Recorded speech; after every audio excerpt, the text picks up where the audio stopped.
So, in the mid-1980s,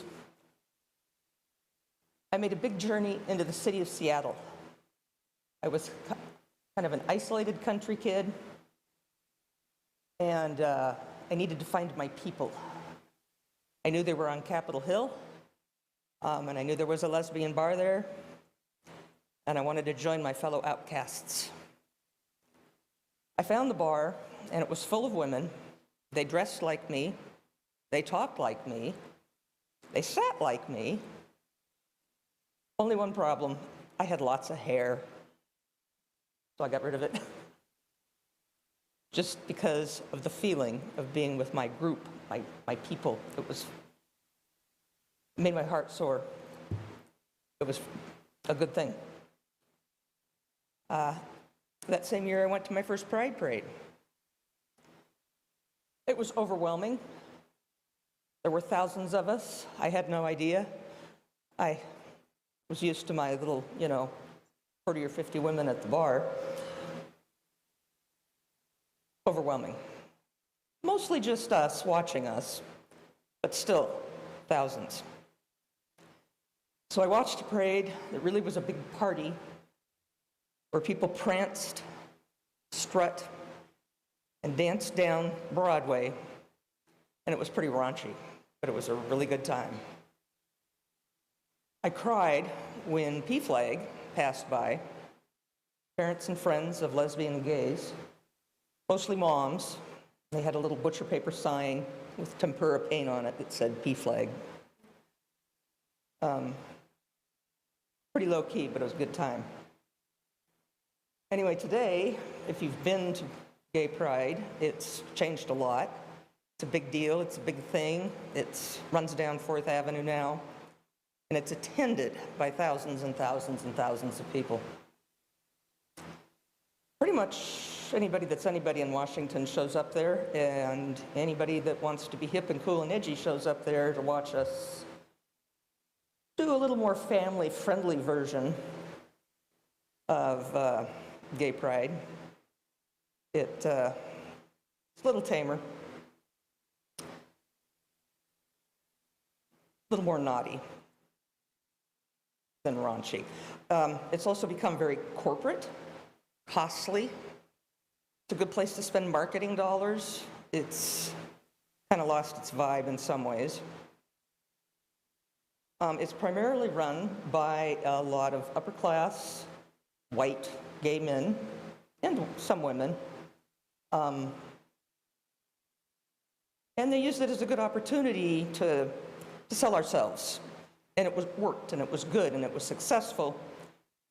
But now that being a white, gay man or woman is pretty acceptable and run-of-the-mill, they're not so sure they really want to put in the time and the dollars for it anymore. I've heard it's a rumor that keeps coming up every year that we really need to put in all this effort.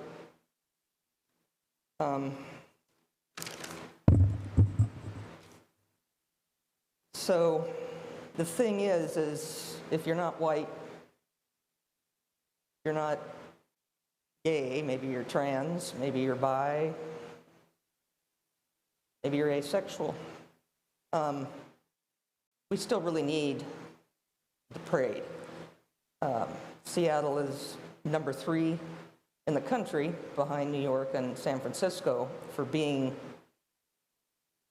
the parade to watch. And I think it's kind of a beacon for a lot of people. It's televised, you know where to look.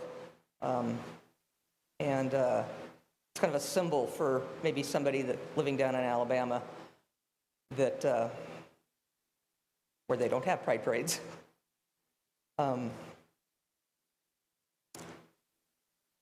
Anyway, so that's just a little bit about my thoughts about the Pride Parade.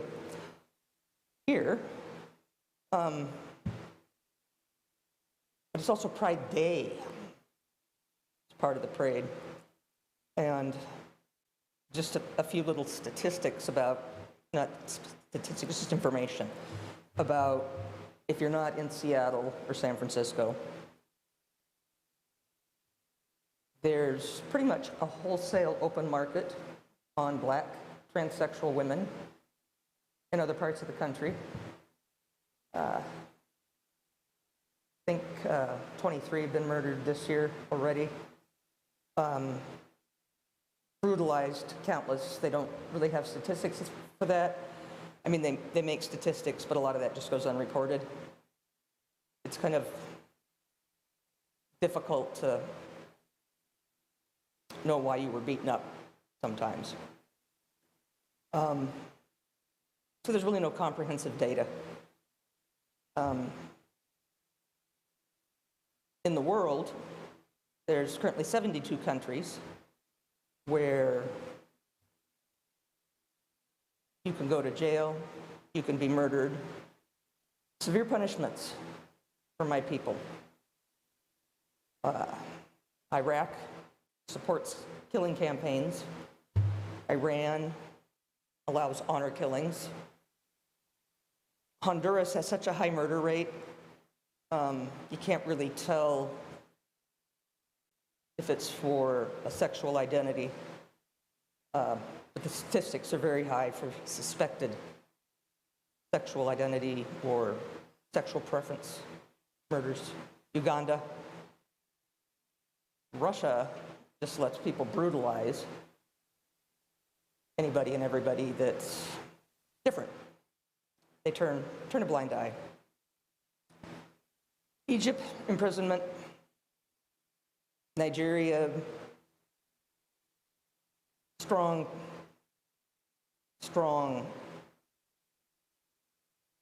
problems there. 51% of the entire country believes that anything other than standard sexual interaction is a very criminal offense with accompanying difficult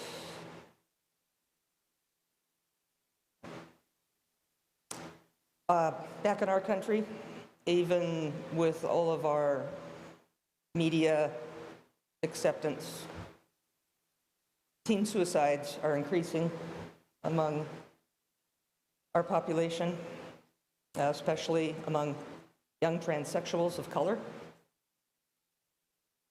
So the problems are still there, and so I hope we keep Pride strong. I hope we continue to push out our progressive ways, be a beacon. So open your arms a little wider today. Bring us all in. Happy Pride.